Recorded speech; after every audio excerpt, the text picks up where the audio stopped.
కూటమి ప్రభుత్వం ఏర్పాటులో పవన్ ది కీలక పాత్రని జనసేన పిఎస్సి సభ్యులు పసుపులేటి హరిప్రసాద్ అన్నారు. ప్రజా సమస్యలు పరిష్కరించే దిశగా జన సైనికులు అడుగులు వేయాలని సూచించారు.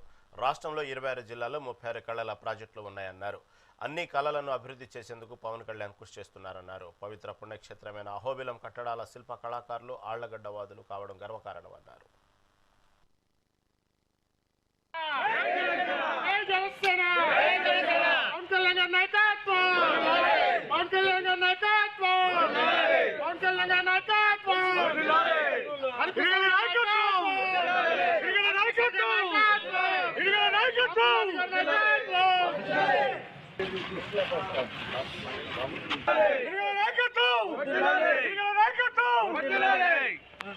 పవన్ కళ్యాణ్ గారి నాయకత్వం, పవన్ కళ్యాణ్ గారి నాయకత్వం, పవన్ కళ్యాణ్ గారి నాయకత్వం, రాంపుల్లారెడ్డి గారి నాయకత్వం.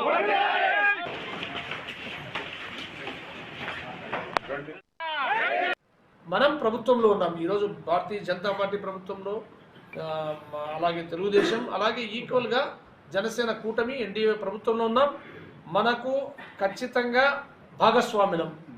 మనం పవన్ కళ్యాణ్ గారు మనకు ఈ యొక్క రాజకీయ వ్యవస్థలో మనందరినీ కూడా నాయకులు చేసింది. మనం 10 మందికి సహాయపడాలి. అలాగే ఎవరు కష్టాల్లో ఉంటే వాళ్ళ కష్టం తెలుసుకొని, ఈరోజు మనం రూలింగ్ గవర్నమెంట్లో ఉన్నాం కాబట్టి, ప్రతిపక్షంలో ఉన్నప్పుడు ప్రశ్నించాం. ఈరోజు రూలింగ్ గవర్నమెంట్లో మనం ఉన్నాం కాబట్టి ఎవరికైతే కష్టాలు ఉన్నాయో, ఏమున్నాయో ఆ కష్టాలు తీర్చే విధంగా ప్రభుత్వం దృష్టికి తీసుకొచ్చి, పవన్ కళ్యాణ్ గారి దృష్టికి తీసుకొచ్చి, నాయకులందరూ కూడా పల్లె గ్రామ స్థాయిలో, మండల స్థాయిలో, నియోజకవర్గ స్థాయిలో మనందరం కూడా ఒక ఆఫీస్, ఇలాంటి ఆఫీస్ ప్రతి మండలంలో కూడా పెట్టి అక్కడ నుంచి మనము వ్యవస్థ నడిపించి, ఎవరికైతే కష్టం ఉందో మన జనసేన పార్టీ ఆఫీస్కి వెళితే ఖచ్చితంగా వాళ్ళ నాయకులు రెస్పాండ్ అవుతారు. వాళ్ళు మనకు పాజిటివ్గా, వాళ్ళు మనకు పని జరిగే విధంగా న్యాయమైన కోరికలను తీరుస్తారనే విషయాన్ని మీరందరూ కూడా ప్రజల్లోకి వెళ్ళాలి అనే విషయాన్ని మన నాయకులు పవన్ కళ్యాణ్ గారు తెలియజేస్తున్నారు. కాబట్టి మనం గుర్తుపెట్టుకోవాలి, ఎవరి కష్టం వచ్చినా జనసేన పార్టీకి ఆఫీస్కి వెళ్తే ఖచ్చితంగా వాళ్ళకి న్యాయం జరుగుతుంది అనే విధంగా మనందరం కూడా నియోజకవర్గ స్థాయిలో, మండల స్థాయిలో, పల్లె స్థాయి, గ్రామ స్థాయిలో పనిచేసి మన పార్టీని బలోపేతం చేయాలని, పార్టీని ముందుకు తీసుకెళ్ళాలని అన్నగారు కూడా, వీళ్ళందరూ కూడా 5 మంది ఒకే మాట పవన్ కళ్యాణ్ గారితో చెప్పారు. మా ప్రయాణం మీతోనే, పవన్ కళ్యాణ్ గారితో అన్న మీతోనే ప్రయాణం అని చెప్పారు. ఎందుకంటే ప్రజల కోసం పనిచేసిన నాయకుడు పవన్ కళ్యాణ్ గారు. మీరు చూస్తున్నారు, ఒకవైపు రైతులు, ఒకవైపు గిరిజనులు, ఒకవైపు వెనుకబడిన హస్తకళాకారులు, ఇంకోవైపు ఉద్యోగస్తులు. మీరు చూస్తే తెలుస్తుంది, పంచాయతీరాజ్ దాదాపు 10,000 మంది ఉద్యోగస్తులకి ప్రమోషన్స్ ఇచ్చారు.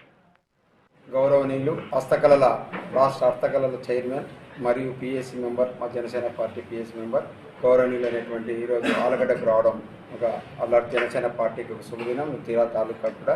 ఎందుకంటే ఇవాళ ఎంతో ఆనందించగల విషయం. ఆయనకు మనస్ఫూర్తిగా ఆలగడ్డ తెలుగుదేశం జనసేన పార్టీ ముఖ్య నాయకులు, కార్యకర్తలకు ఆయనకు స్వాగతం పలికి ఆహ్వానించడం జరిగింది. ఇవాళ ముఖ్యంగా పార్టీని ఏ విధంగా ముందుకు తీసుకెళ్ళాలి, ఏ విధంగా మనం దిశానిర్దేశం చేసుకొని కూడా మా నాయకులు, కార్యకర్తలు కూడా వచ్చారు, ఆయనతో ఇంపాక్ట్ అవుతారు. కాబట్టి దాని గురించి పార్టీని గురించి చర్చించడం జరుగుతుంది. మిగతా విషయాలు మన గౌరవనీయులు డాక్టర్ హరిప్రసాద్ గారు తెలియజేస్తారు. గౌరవనీయులు హస్తకళల రాష్ట్ర హస్తకళల చైర్మన్ మరియు పిఎస్సి మెంబర్, మా జనసేన పార్టీ పిఎస్సి మెంబర్ గౌరవనీయులు అనేటువంటి ఈరోజు